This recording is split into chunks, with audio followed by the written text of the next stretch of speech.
course, and I got two boards that are running across. And these rod holders, you can buy these at your local tackle shop. I bought them offline for like $3 at Walmart. Okay, and I run four. You may be able to run five. It all depends on how long you want to run your rod holders.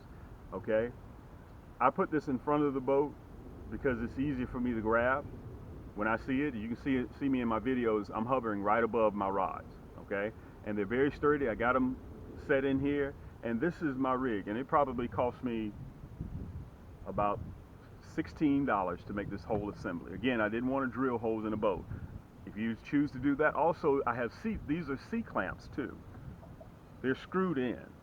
Okay, so I didn't have to make any holes into the boards themselves. I just tighten them down. And again, you can get these, man, for about 3, 4, 5, $6 online, depending on what make that you decide to buy. So I put my rod holders in here, and as a matter of fact, I started off with five, but I couldn't run five, so I reduced it back down to four. I wanted to show you guys this so you can have this as an example if you decide to go ahead and try spider rigging to see how you like it. This is how I did it, and it didn't cost me very, very, very much money as well. Now, one other thing I want to cover too, since we're here at the Crappie Hole doing a tutorial, is once you get your rods holders situated the way you like them, this is the type of rod that you want to put into the rod holder. I don't know if you guys can see this or not. I'm going to put it up there as close as I can. One with a long extended handle. Okay, these are standard rods. Okay, but you don't want one that's short like this one. You see how short it is? I'm using spinning reels. See how short it is? You don't want this one because it won't hold all the way through the rod holder. You want a longer one. As a matter of fact, I'm going to put them up side by side so you can see them. Okay? See the difference? You want a long one. And that ensures that the rod will sit in those rod holders properly. Okay? I think you guys can see that. I think you guys get the message from that. So make sure you get a long one. I choose to run, guys, 7-foot poles. You may want to run 8-foot poles. I've seen guys use 10-foot poles. But the reason why I can get away with 7-foot poles when I'm fishing for crappie is because the water itself is 6, 7, 8 feet deep. If I'm running shallow, 3 feet, 2 feet, like in the spring, when the crappie come up into the shallows, I'll go to my cane poles that are 10 feet. I have 12 feet, and I also have 13 feet. I've even seen people run 16 feet. So the noise, I'm way out in front, the bait fish is way out in front of the boat. Okay, so that assures I won't spook them. So that's why you can see me using 7-foot rods. If you choose 8 feet, you can run 8. I've even seen people do it off of 6-foot poles. It's just a matter of what you choose to do. And the whole thing, guys, what I want to share with you, I try to give you just the meat and potatoes of what I do. You're fishermen. And once you realize the guidelines, where the boundaries are, then you incorporate your normal fishing habits inside of that. Okay, that's simply all I'm doing, is giving you suggestions on the whole makeup. Because I spend a lot of time before I get on the water, which brings me to another point. 80% of my fishing is done inside the house. Okay, I watch other fishermen, see what they do, and I want to give a shout out to a lot of the other YouTube fishermen out there. I've learned a lot from you guys.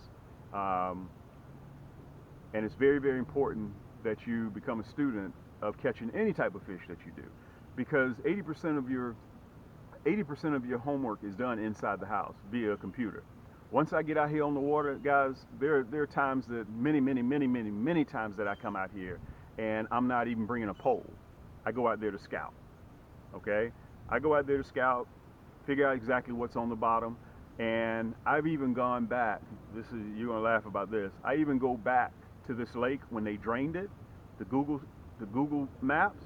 Okay, and I go back and I see when they lowered the level where the stumps are. So I make a mental memo where they're located in this lake. Not to mention, come December and January, when it's cold, after everybody gets finished with their Christmas trees, I sink them. Okay? I sink as many as I can. Sometimes it takes me a week, 2 weeks, just to sink all the Christmas trees. This past year I did 14 trees. and people donate trees around here, and it's giving back, it's going green. Okay, so I put them, I sink them, and that way you definitely know where the trees are. Okay, a little secret. So scouting, that's a very big part of catching fish, especially crappie. Guys, these crappie are so finicky. Like I said in one of my tutorials, they'll bite for an hour, they'll bite for 45 minutes, and all of a sudden they'll stop. Okay, that's why it's important for you to have different areas that you fish for crappie. Sometimes it may be in a cove, sometimes it may be off a point, sometimes it may be in shallows, sometimes it may be over a brush pile, sometimes it may be underneath a tree. So it's very important that you do that. Let me also cover this little aspect too. This is one of the best things that I carry in my boat. These are called marker buoys. You can see these here. I just bought these. Okay, guys, I paid, I think on the outside, $6 for these two. Okay, you can see them, they come in twos, $6 for both of them. Okay, I ordered these online, but I'm pretty sure you may be able to pick them up at one of your large outdoor stores. They also make them in it looks like a barbell. Okay, which those a little bit more expensive, but I find these to be just as effective. Okay, let me show you how they work. Okay, this is how they come. This is one I've been using for the last year or so. Okay, it has about 75 to 100 feet of line on here, but I find only use at most 22 feet. Okay, but I guess it's always better to have and not need, and need and not have. Okay, so what I do is, when I'm out scouting, when I find a spot on my depth finder, I take this, it comes with a lead sinker that's on the end. Okay, you can see it, it's already tied off. And I take this and I throw it in the water, and what happens is it unravels just like this. Okay, and this hits the ground, this hits the bottom of the lake, and it stands up and it does your mark, so you'll know where it is. Anytime that you see it, you fish around this, you've seen me do it, guys, in my previous videos, you're going to catch fish. Ain't no two ways about it. Unequivocally, you're going to consummate the deal if you have your markers. Very important to have these. Even besides that, guys, when you're out there and you're scouting, sometimes you can't find that brush pile. I know you guys think it's easy once you find one brush pile that you're not going to be, that you're going to find it again. Sometimes it may take you 3 or 4, 5, 6 days, even a week to find that same brush pile, and you're not even sure if that's the same brush pile that you found from a while back. So this marker buoy here is very important. One thing I do, when you get them, the lead is the sinker, and I'm not even sure it's lead, it feels like lead, is wrapped around the buoy. Before you get ready to throw it into the water to do your mark, make sure you straighten it out like this. The reason why you want it straight, if you have it curved like this, it's going to get caught up in brush pile. Okay, I guarantee you it's going to get caught up. You don't want it like this. You want to straighten it out just like this, so it drops, so when you get ready to pull it up, it comes straight up. Okay, as an example, guys, I don't have one on my boat. I've lost a couple of these. I had to learn the hard way. So what I did was I got some of those big pyramid sinkers, a couple of them, and I retied, because you got a lot of string. So if you lose this, you just get some of those big pyramid sinkers, that you use for when you're in the ocean fishing, the big ones, and you just tie 2 of these on there, and you're back in business. Okay, so that's going to happen anytime you're fishing around structure, trees. You may lose 1 or 2 of these, but don't even worry about that. You do that and you'll be fine. Okay.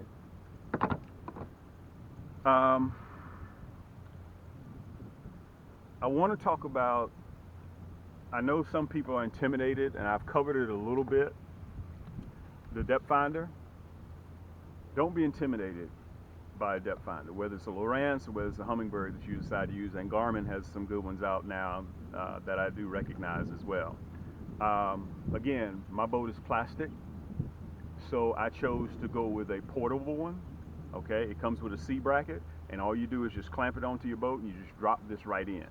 Okay, so this is the one that I chose to go with. As a matter of fact, this is what it looks like, guys, in a simulation. I'm going to try to show you, and it's very simple how it looks. Okay, You can see it's fully colored, okay? And it also shows the fish, and it shows the depth of where the fish are. Okay, I have mine programmed to stay in constant contact with the bottom, so it adjusts itself.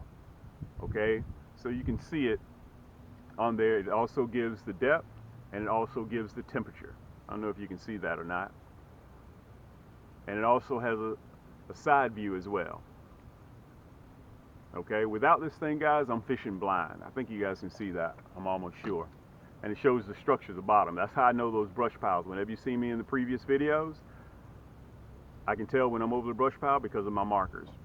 Okay, guys, I'm trying to cover everything that I normally do so I can give you all the hints and tips at what I do. You can see everything on there. It's the color. It's fully colored. And remember, this is sonar.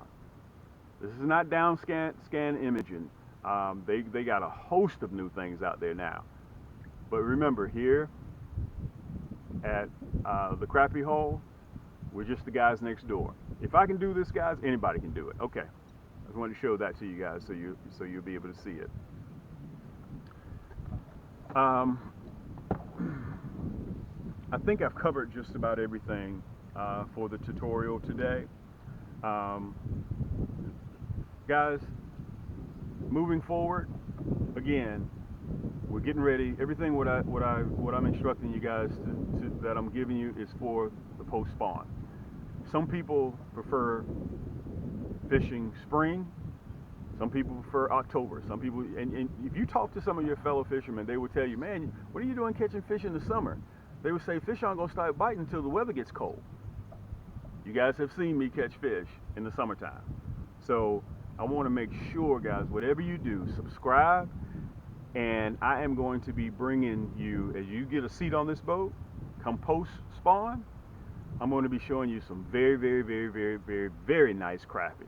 Okay, so make sure you tune in. I want to make sure that you're subscribed, and step by step, I try not to overlook anything. I want to make sure you guys have all the nuts and bolts in your toolbox that you need in order to catch crappie.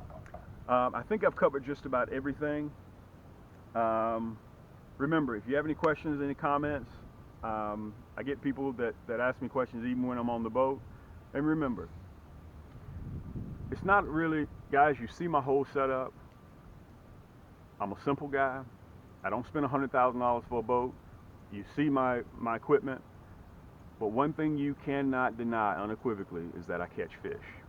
Okay, crappie preferably. And I think what I may do moving forward, and also to that point as well, I have the gear that I use the camera around my head, okay, my forehead, and I have the one on my chest, and I have the one on the wrist. But a lot of people have written me and told me it's better when they see the rod, they can see me. I like for you guys to see my outlet, my shoulder, so you can gauge and scale as to when these fish are biting. It's very, very important to me that I see them, because I've watched a lot of YouTube videos, and it's very important for you to see me pull that fish out of the water versus you not seeing me at all. It's also good for you to see my expression, because I want everybody to know that there ain't nothing special about me. Okay, if you were doing what I was doing on this lake 8 days a week, 25 hours a day, you would catch the same amount of crappie. Okay, and guys, crappie is the #2 sought after freshwater fish across the country. Okay, it is gaining in popularity. Okay, but you have to understand, you're not going to too much stumble across crappie. You got to be dialed into them, because just as fast as they start, they'll stop. So my job is to make sure that you chase them and you know exactly where they are and where they're going. And remember, they're biting in this lake. So next time when you hear somebody say, hey, they wasn't biting, that means they couldn't find them. Listen, thanks for joining me again at the Crappie hole. I look forward to seeing you guys, and remember, take a kid fishing, take someone outdoors, let them enjoy it, and we look forward to seeing you again next time, okay?